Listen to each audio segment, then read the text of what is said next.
Salut à toi, adorateur des démons, c'est Dr Volox. Bienvenue sur la chaîne de lutherie métal par un amateur pour vous, les amateurs. Alors, je vous rappelle qu'il y a une guitare à gagner, qui est pas très métal. Enfin, si c'est un métalleux qui la gagne, je lui mettrai un gros micro qu'envoie du bois au chevalet. Pour gagner cette guitare, il suffit d'être abonné à la chaîne et de laisser un commentaire sur la vidéo de la semaine dernière à propos de cette guitare. On revient à nos moutons, donc cette semaine, une guitare métal.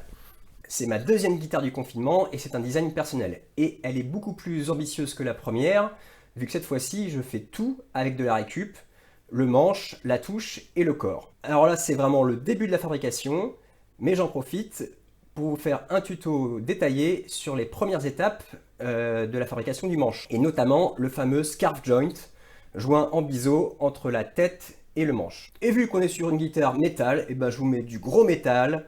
J'en profite pour vous faire découvrir mon plus bel organe. Non, c'est pas celui auquel vous pensez, c'est ma voix! Donc je vous fais écouter un vieux morceau, For What, que j'ai chanté et joué à la guitare il y a de ça bientôt 10 ans avec mon groupe The Pantoum Bastards, qui n'existe plus, quand j'habitais à Paris.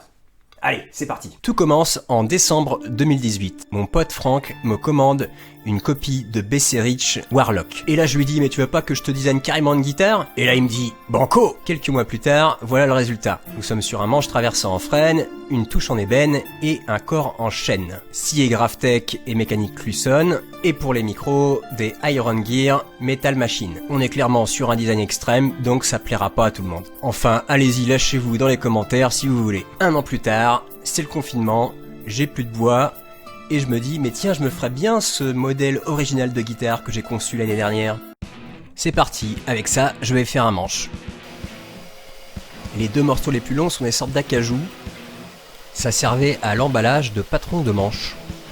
Je débite tout à la même largeur, 2 cm et demi. Ces panneaux de meubles, c'est du noyer.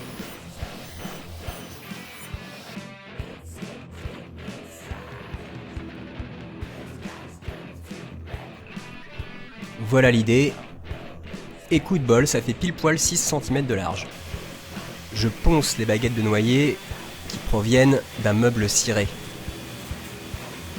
Et pour être sûr qu'il n'y ait plus de cire, je les nettoie à l'acétone.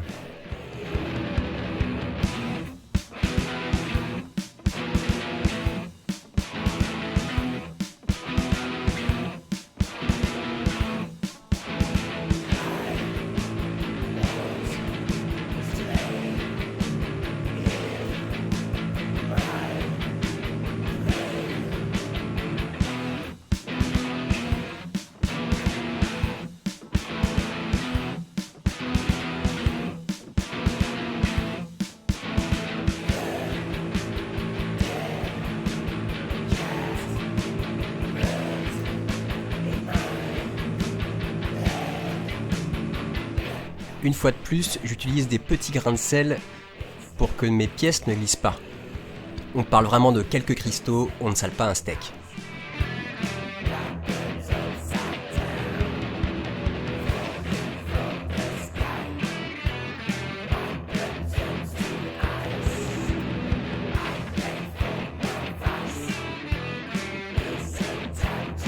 J'utilise un racloir pour enlever l'excédent de colle.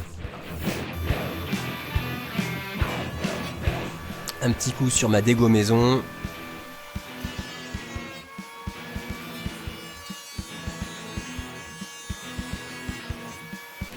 Mais je finis au rabot, c'est quand même beaucoup plus précis.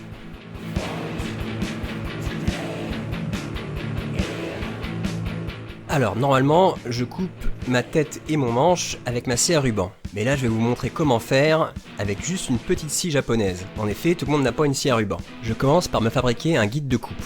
Je repère sur cette planche là où viendra se placer mon manche. Je marque mon angle de coupe. Alors l'angle peut varier de 6-7 degrés jusqu'à 17-18 degrés. Là, j'ai pris 14 degrés. Et je vous conseille de prendre au moins 13 degrés pour ne pas avoir trop long de coupe.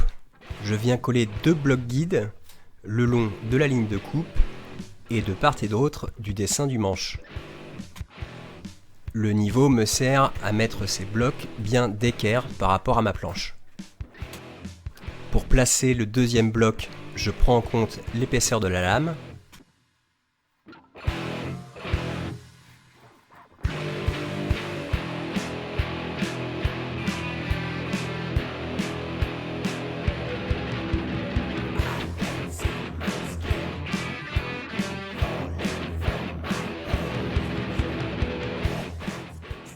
Et voilà mon guide de coupe. Alors idéalement, il aurait fallu une planche plus grande et remettre 2 autres blocs pour pouvoir complètement guider la lame, mais de toute façon, la lame de ma scie japonaise est trop courte, et ma grande scie Egoin, c'est une scie de charpentier, donc pas assez précise. Alors ces petites scies japonaises se trouvent dans les grands magasins de bricolage pour une vingtaine d'euros, et c'est vraiment super pratique. Je repère les 20 cm de ma tête sur la tranche du manche au milieu. Et avec mon rapporteur, je reporte les 14 degrés que je fais passer par ce point. Cela me permet de placer mon manche sur mon guide de coupe. Donc cette partie-là, ça sera le surplus qu'il faudra enlever. Et en dessous, c'est là que se trouve ma tête. Je bloque fermement le manche en position avec des serre-joints.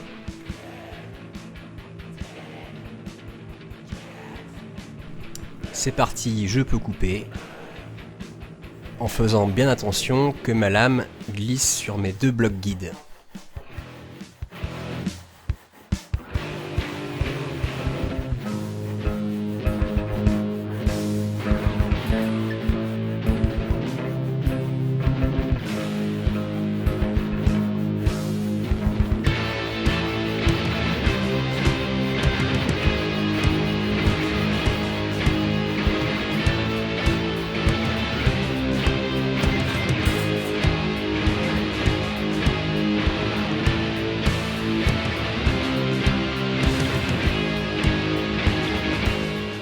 Une tête, c'est environ 1,5 cm d'épaisseur, donc j'ai 1 cm d'épaisseur à enlever. Pour ça, je vais me servir de ma défonceuse comme d'un rabot. Je fixe ma pièce à mon établi avec la bande de masquage et la superglue.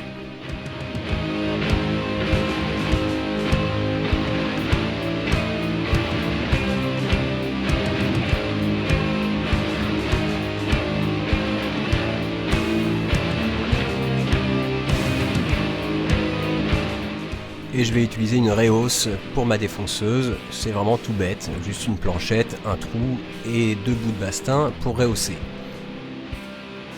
Je vise bien sûr fermement ma défonceuse à cette réhausse. Et il n'y a plus qu'à défoncer.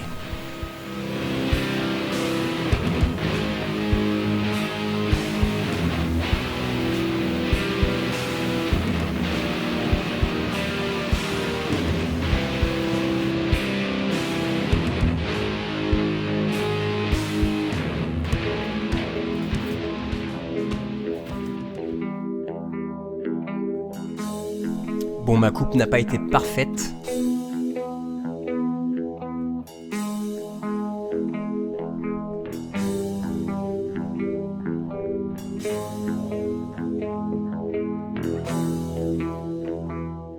Donc il faut que je corrige ça au rabot. Là, il aurait été plus intelligent de coller les 2 pièces ensemble et de les raboter en même temps.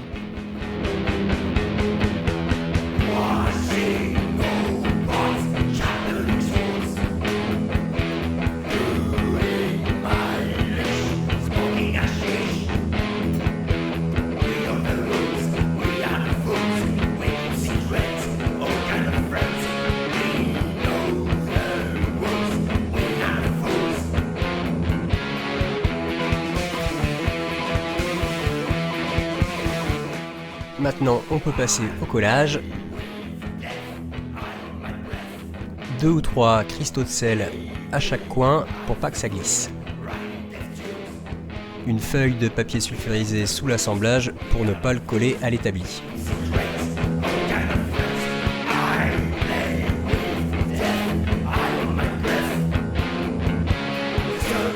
Et alors là, je mets un maximum de serre-joints, le moindre centimètre carré y passe.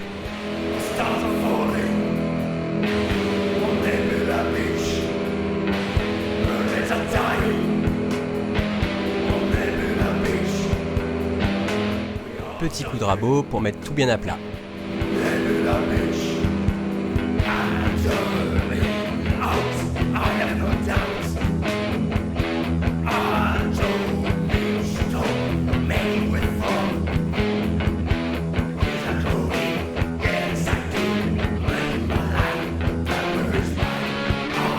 Maintenant, je vais faire la défonce pour le truss rod. Je commence par repérer le centre du manche.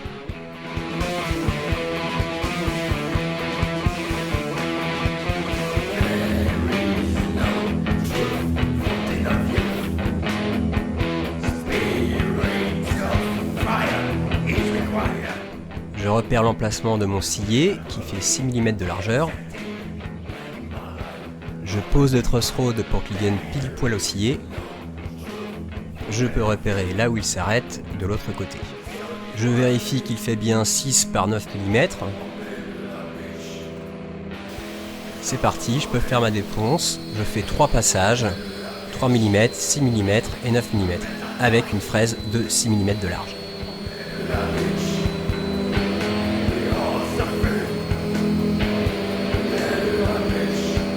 Je mets au carré la fin de ma défonce au ciseau à bois.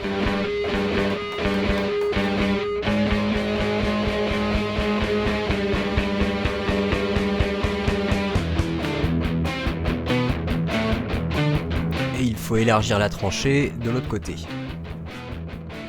Pour ça, on peut utiliser une fraise de 8 mm ou le faire au ciseau à bois.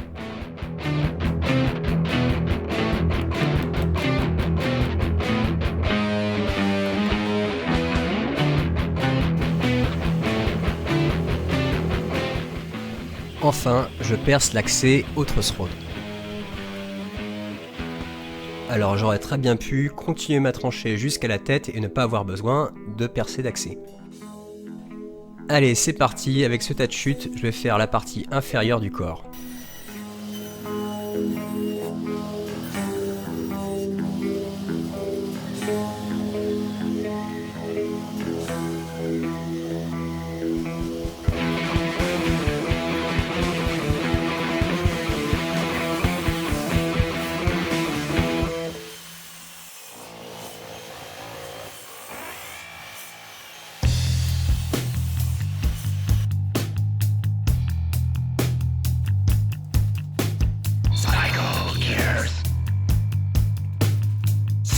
Your eyes,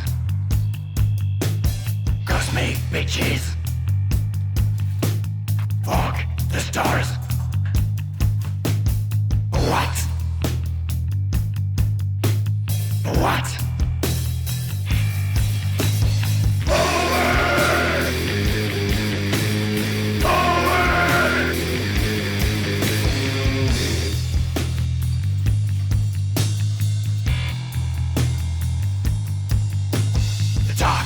Void is growing. The Milky Way is burning. What? What? Forward!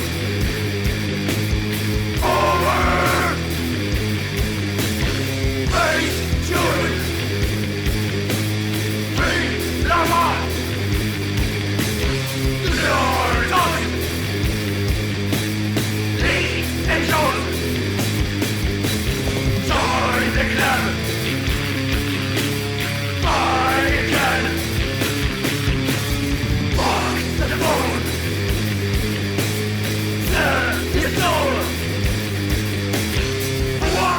On passe au fretboard.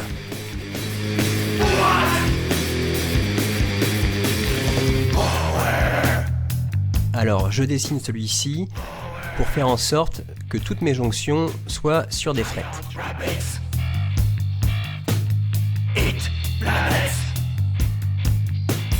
Electric birds, shit on your heads. What? What? Forward! Forward!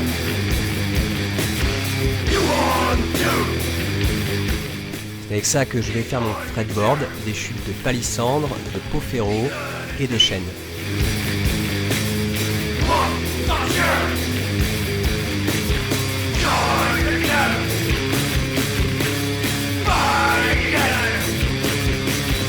J'ai donné une forme trapézoïde qui suit la ligne du fretboard aux pièces centrales.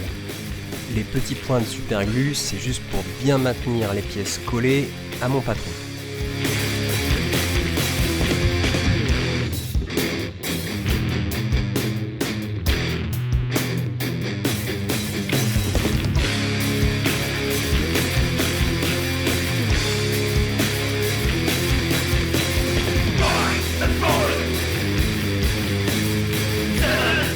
Je n'avais pas bien centré mon fretboard sur mon guide de défonce de radius, donc il faut que je le décolle et que je le recolle bien au centre.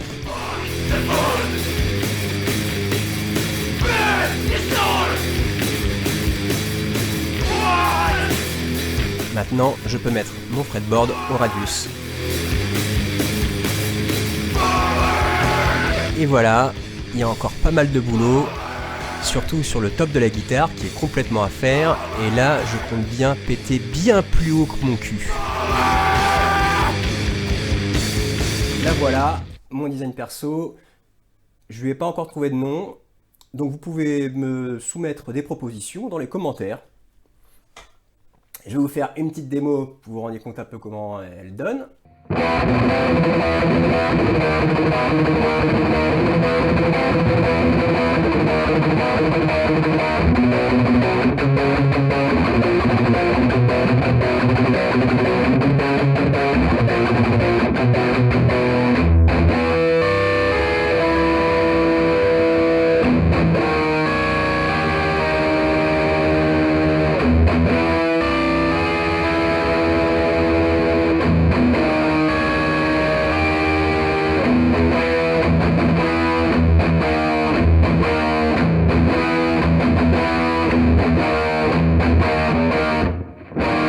Et voilà. Alors si tu es arrivé jusque là, surtout n'oublie pas de liker.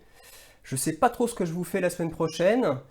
Mon chômage technique s'est arrêté. J'ai repris le boulot, donc j'ai un peu moins de temps. Les vidéos vont peut-être raccourcir un peu en durée, mais je vais quand même essayer de continuer à vous sortir une vidéo par semaine. Sur ce, je vous laisse. And don't forget to worship the devil, you metal maniacs.